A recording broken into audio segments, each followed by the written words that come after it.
Hello and welcome to the Reading Road. This is my answer to a replacement for Title Talk. I'm Karen HIemstra. It will be a little different than Title Talk because I don't have access to all the books I used to have access to, and this will only be books that either I have read or am going to read. It so happens this week that I got a month's worth of holds all in one day because just between the problem of me leaving and then being without a new person for a couple weeks and then getting him up to speed. So here I am with all these books that I'm getting ready to read, although this one I have started. This is Linda Castillo's new book, Outsider, a novel of suspense. And if you have read Linda's books, which I have, you know that they are based in the Amish town of Painters Mill, Ohio. And this is no exception. They are very suspenseful and thrilling. They usually involve an Amish family. However, the main character, Kate Burkholder, is the chief of police in Painters Mill. She grew up Amish but left when she was 18, got her GED, became a police officer in Columbus, Ohio for a while, and then moved northeast to Holmes County, which is where she was from, and became the chief of police in Holmes County. This book centers on her and a former colleague of hers from Columbus who happens to be on the run from the police, and she is a policewoman herself. Her name is Gina Colarosa, and there's a blizzard and they are stranded in an Amish home. So Kate kind of gets a taste of her roots and realizes how much she actually misses the Amish lifestyle. I'm only just a little over halfway through, so I don't know how it ends. I'm sure there will be lots of action in the last half of the book. These are not Christian books. They are just good fiction written in an Amish setting. So we have a lot of people waiting on this book at the library. It's on our hit list. So wherever you get your books from, you might have to wait a little unless you're downloading them, of course. And then I have another hot number. Debbie Macomber has a new book, Walk Along the Beach. Of course, her books are always popular. This is about two sisters, and obviously it takes place on a beach. Ha, ha.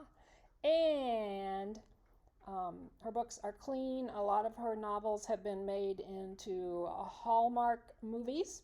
So if you like a nice, gentle read, sometimes there's romance. There's usually a little bit of romance, but that is not always the main part of the plot. They're just a nice, gentle read, and I have thoroughly enjoyed the books of hers that I've read, but I cannot begin to keep up with what she writes. She is like a writing machine. She far exceeds James Patterson, I think, in his output, and his output is amazing, even though I don't really like his books.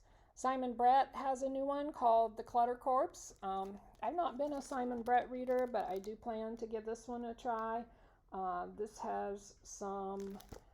This is a new series he started, and it introduces a new amateur sleuth named Ellen Curtis, and she is a declutterer. We all know how big a thing declutter is.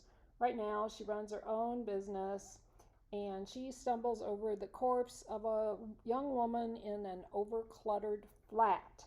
And so the suspicion immediately falls on the homeowner and his son, who has recently absconded from prison, so it sounds like he's on the run. So Ellen sets out to uncover the truth about who has murdered this young woman. And it's not a very big book, so if you're not up for a big read, you won't have to invest a whole lot of time in Simon Brett's new book about clutter. So our next author is Daniel Silva. He has a new one called The Order. His hero is Gabriel Alon, who is supposedly an art restorer as well as a fine painter in his own right, but he is also head of the Israeli Secret Service Agency, and he just gets involved in a lot of things.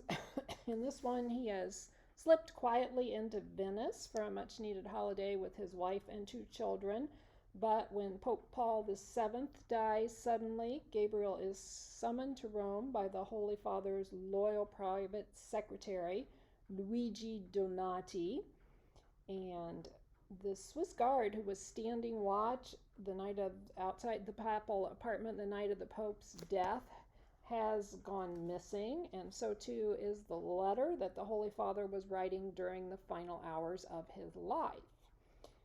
So the book is a long suppressed, the Pope, the former Pope, the now deceased Pope, had written this letter to Gabriel, and it deals with a long missing book from the New Testament, which Gabriel must now locate. I always read Daniel Silva's books. They are just, you learn a lot and they're a lot of fun. Spencer Quinn has a new one of Mutts and Men. I love Spencer Quinn's books. Chet is the main character. That's Chet right there on the cover. The book is written from the books. This is a long series of these books. They're all written from Chet's point of view. His pal Bernie tags along for the ride. They have their own detective agency, and they always end up in some kind of muddle, usually more than one, and Bernie always drives an old Porsche, and it usually ends up getting wrecked in the course of their dealings. But Chet always comes through. Chet always knows the solution before Bernie does, in fact. Paris is always a good idea. Jen McKinley writes really nice books about libraries, but this one is about someone named Chelsea Martin, who has embarked on her year-long post-college European adventure. And since then, she's lost her mother to cancer, and she's watched her sister married twice. That must be a busy sister. So anyway, from the start of her journey, nothing goes as planned, but as Chelsea reconnects with her old self, she also finds love in the very last place she expected. So this is a romance from Jen McKinley, a little different, but I'm sure it will probably still be good. We have The Lending Library by Eliza Fogelson. I think I picked this book, of course, because it takes place in a library that closes indefinitely. And when that happens, a small town art teacher named Dodie Fairisle loses her sanctuary.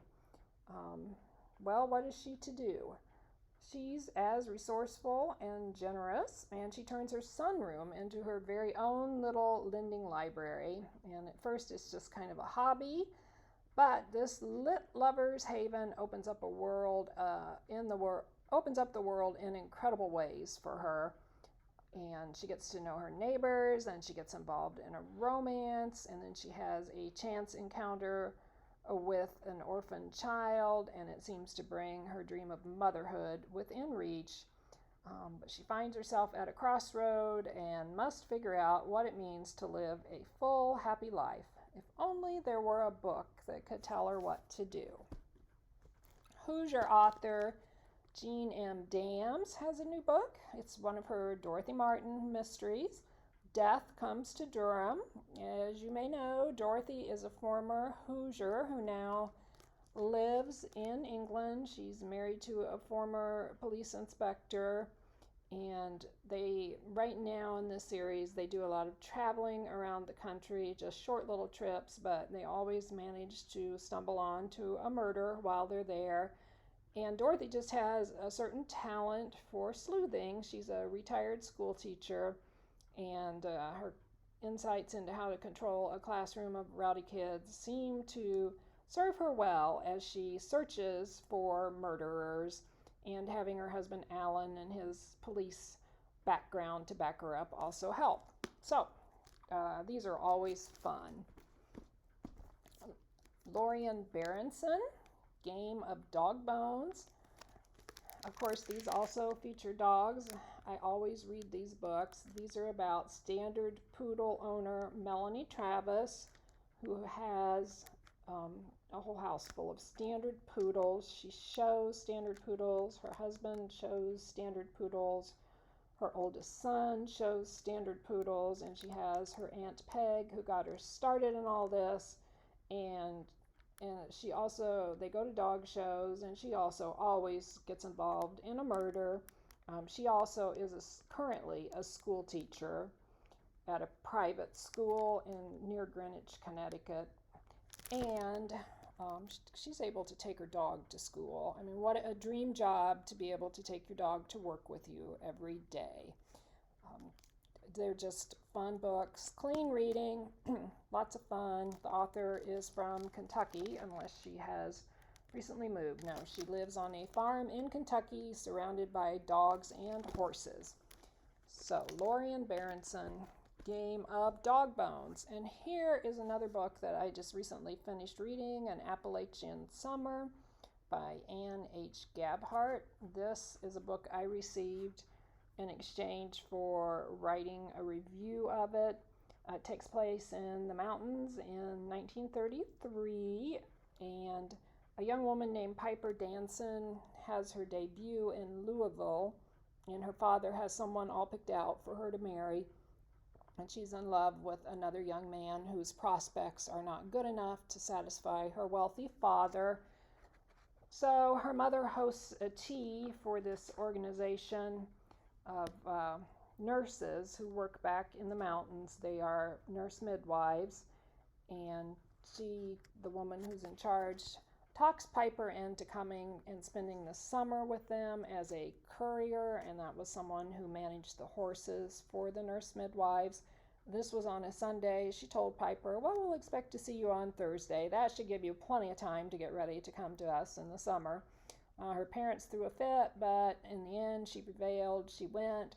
She learned all kinds of things in the summer, and there was a bit of romance going on. She witnessed the delivery of several babies. She was involved in some iffy situations, too. Just a really nice read. This book is based on this organization of nurse midwives did actually exist at that time. They actually still continue to exist. So there's a lot of historical fact in this fiction book that I found very enjoyable. It caused me to go on to the internet and research the organization and its founder, and you can actually visit the site, and it's now part of it is a bed and breakfast, and you can stay in what was called the Big House, which was a very large log cabin down there. So another nice read. Well, I've talked a lot, I've talked fast, and I've told you everything I know about new books this week. And I will see you again sometime. I can't say exactly when.